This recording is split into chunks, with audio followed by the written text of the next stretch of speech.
On Friday, everything fell apart. Jesus was arrested, tried, beaten, crucified. By the end of that day, the body of the man they believed was the Messiah lay wrapped in cloth and sealed inside a tomb. And then came Saturday. No thunder, no miracle, no voice from heaven, just silence. For the disciples, this was not the day before resurrection. They didn't know Sunday was coming. All they knew was that the one they followed was gone. They had left their jobs for him. They had believed his words. They had watched him heal the sick and raise the dead. And now he was dead. Saturday was filled with fear. They locked doors, they hid, they whispered, they replayed everything in their minds, wondering what they had missed. Had they been wrong? Had they misunderstood God? Had the promise failed? Scripture doesn't give us many details about that day, and that itself tells a story. God was quiet. He did not explain himself.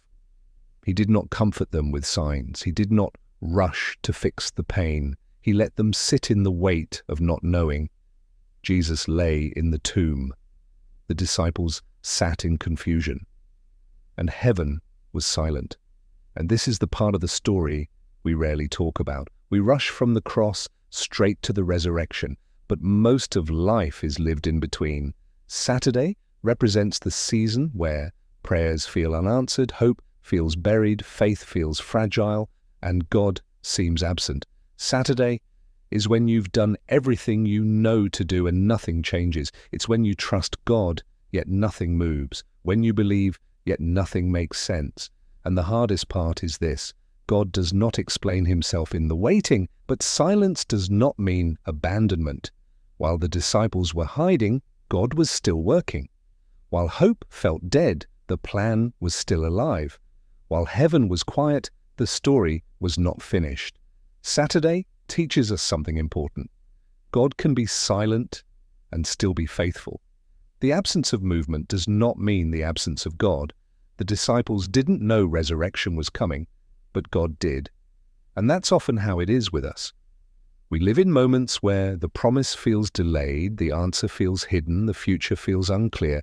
We ask God where he is, and he says nothing, not because he has left, but because the work is not finished. Sunday did come, but it came only because Saturday was allowed to pass. And if you're in a season where God feels silent, this story reminds you of one thing: silence is not the end of the story. It may be the space where faith is formed, where trust is tested, and where hope is quietly being prepared. Just because God hasn't spoken yet doesn't mean he isn't working. And just because today feels like Saturday doesn't mean resurrection isn't coming.